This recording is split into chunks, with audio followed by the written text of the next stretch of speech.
بند کوٹری میں بھی کیسے بندہ گناہ کرتا ہے جب یہ عقیدہ ہو کہ رسول کریم صلی اللہ علیہ وسلم کی نگاہوں سے کچھ پوشیدہ نہیں ہے. جناب رسول صلی اللہ علیہ وآلہ وسلم میرے عمل کو، میرے انداز زندگی کو دیکھ رہے ہیں،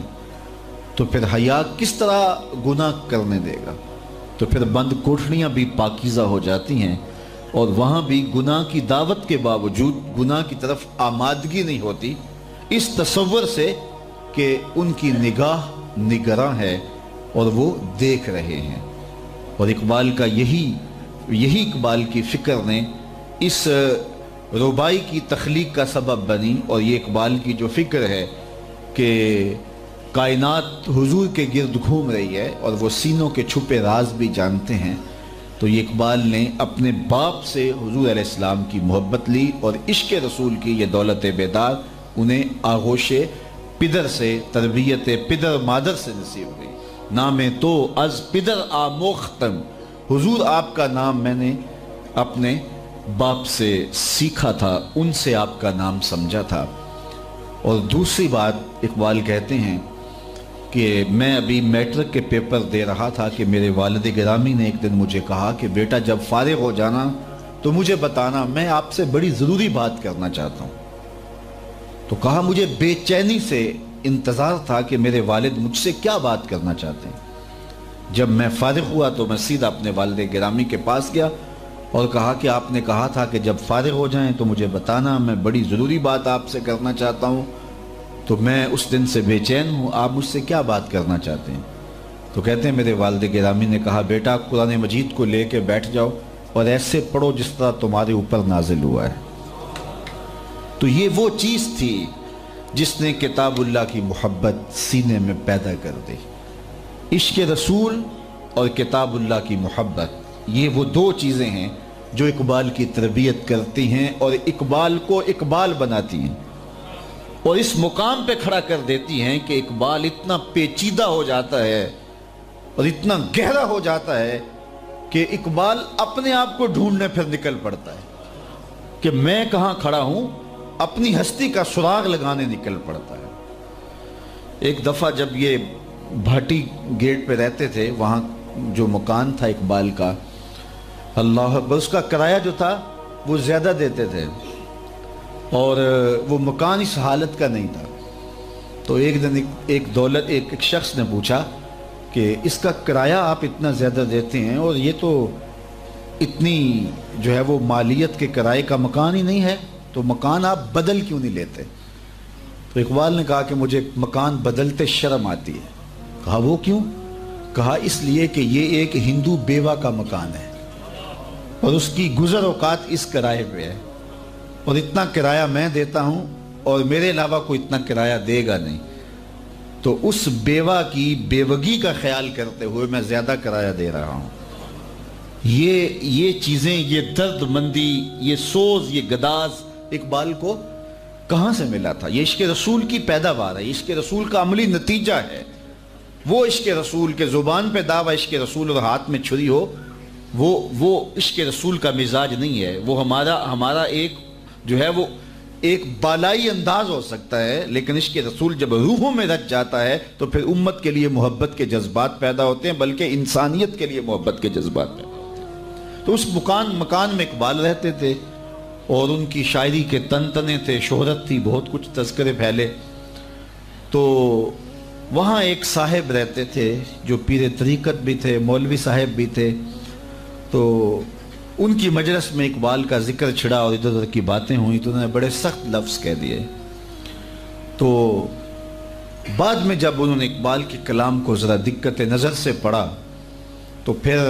انہیں کھلا کہ یار یہ تو بڑا پیچیدہ شخص ہے اور میں تو اپنی رائے جو قائم کی ہے وہ اچھی نہیں تھی. سرے راہ اقبال سے ملاقات ہو گئی. تو انہوں نے جو اقبال سے بات کی وہ کلیات کے اندر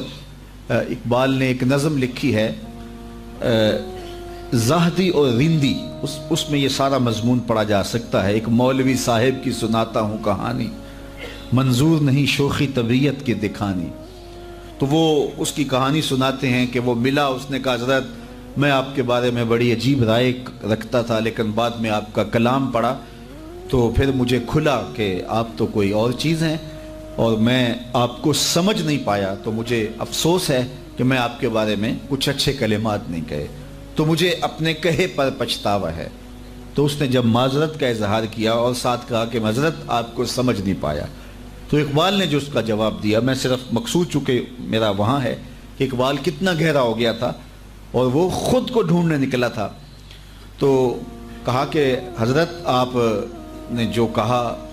یہ آپ میرے ہمسائے تھے اور آپ کا حق بنتا تھا میرے بارے جو بھی کہنا چاہتے کہتے، یہ آپ نے ہمسائیگی کا حق ادا کیا ہے تو مجھے کوئی ناراضگی نہیں۔ باقی رہی بات کہ آپ مجھے سمجھ نہیں پائے تو یہ کوئی افسوس کی بات نہیں، میں خود بھی نہیں اپنی حقیقت سے شناسا۔ اگر آپ مجھے سمجھ نہیں پائے تو وہ تو آپ ہیں، باقی جہاں تک میری گہرائی اور گہرائی کا عالم ہے میں خود بھی نہیں اپنی حقیقت سے شناسا۔ گہرا ہے میرے بحر خیالات کا پانی، شوق تو مجھ کو بھی ہے کہ اقبال دیکھوں، شوق تو مجھ کو بھی ہے کہ اقبال دیکھوں، کہ اس کی جدائی میں بہت اشک فشانی، اقبال بھی اقبال سے آگاہ نہیں ہے، کچھ اس میں تمسخر نہیں واللہ نہیں ہے۔ تو وہ کہتا ہے کہ میں تو اگر ڈھونڈنے نکلوں تو میں اپنی ذات کا ابھی تک سراغ نہیں پا سکا کہ میں کون ہوں، اور جب سراغ زندگی ملتا ہے تو پھر اقبال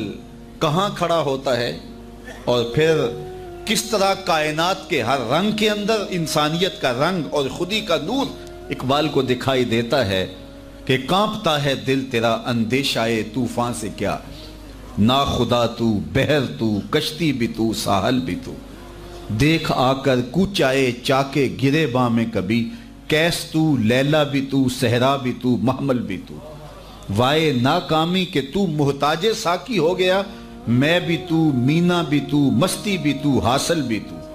آہ کس کی جستجو آوارہ رکھتی ہے تجھے، راہ تو رہرو بھی تو رہبر بھی تو منزل بھی تو، بے خبر تو جوہر آئینہ ایام ہے، تو زمانے میں خدا کا آخری پیغام ہے۔ تو جب خودی سے آشنائی ہوتی ہے تو پھر کائنات کے سارے رنگ ایک وجود کے اندر دکھائی دیتے ہیں، اور وہ وجود انسان ہے، اور پھر وہ رازدان بن جاتا ہے، فطرت کے رازوں کا امین بن جاتا ہے، پھر وہ خودی کا ترجمان بن جاتا ہے، پھر وہ راز کن فقاں بن جاتا ہے۔ تو راز کن فقاں ہے، اپنی آنکھوں پر آیاں ہو جا، اپنے آپ کو دیکھنا انسان تو کہاں کھڑا ہے۔ وَفِي أَنفُسِكُمْ أَفَلَا تُبْصِرُونَ، ذرا من میں جھانک کر کے تو دیکھ، بلے شاہ اڑ دیاں پھڑنے جڑا اندر بیٹھا ہے کدی پڑھیا ہی نہیں۔ اپنے اندر جب انسان اترتا ہے پھر اسے پتہ چلتا ہے، من عرف نفسہ فقد عرف ربہ، جس نے من کو پہچان لیا اس نے اپنے رب کو پہچان لیا، اور جس کو خودی کا تعقل ہی نہیں ملا، ذات سے آگہی نہیں ملی، اپنے آپ سے آشنا ہی نہیں ہوا، تو پھر اسے کسی اور کا پتہ کیسے چلنا۔ اس آئینے میں پہلے اپنے وجود کو دیکھ، تو راز کن فقاں ہے، اپنی آنکھوں پر آیاں ہو جا، خودی کا رازداں ہو جا، خدا کا ترجمہ ہو جا، خودی میں ڈوب جا غافل، یہ سر زندگانی ہے، نکل کر حلقۂ شام و سحر سے جاویداں ہو جا، مسافے زندگی میں سیرت فولاد پیدا کر، شبستان محبت میں حریر و پر نیاں ہو جا، گزر جا بن کے سیلے تند رو کوہ بیاباں سے، گلستان راہ میں آئے تو جوئے نغمہ خاں ہو جا، تیرے علم و محبت کی نہیں ہے انتہا کوئی، نہیں ہے تجھ سے بڑھ کر ساز فطرت میں نوا کوئی۔ تو یہ وہ آواز بنتی ہے۔ تو یہ جب عشق رسول سے تربیت ہوتی ہے اور جب کتاب اللہ سے جڑنے سے من میں اجالے ہوتے ہیں اور زندگی کو زندگی کا حقیقی روپ ملتا ہے، تو پھر انسان کہاں کھڑا ہوتا ہے۔ بہت ساری باتیں ہیں جو کہنے کی نہیں ہیں، اور جو ہے وہ مجلس عام میں ان کی مکمل تشریح اور بیک گراؤنڈ کے بغیر اگر کہی جائیں تو پھر فتنے سے خالی نہیں ہیں۔ اس لیے اتنی بات کافی ہے کہ انسان جب ان دولتوں سے مالا مال ہوتا ہے تو پھر خود ہی کے مقام پہ جب فائز المرام ہوتا ہے تو پھر اس کے رنگ ہی اور ہوتے ہیں، اور دھنک کی ساری شوخیاں اور کوس قضا کے سارے رنگ ایک وجود کے اندر دکھائی دیتے ہیں، اور ایک انسان اس کو جس پہلو سے دیکھا جاتا ہے وہ ایک عجیب قدرت کا راز نظر آتا ہے، اور قدرت کے ان رازوں کا امین اگر آپ نے اس کائنات کے اندر وجودی شکل میں کوئی انسان دیکھنا ہو تو اس کا نام علامہ اقبال ہے۔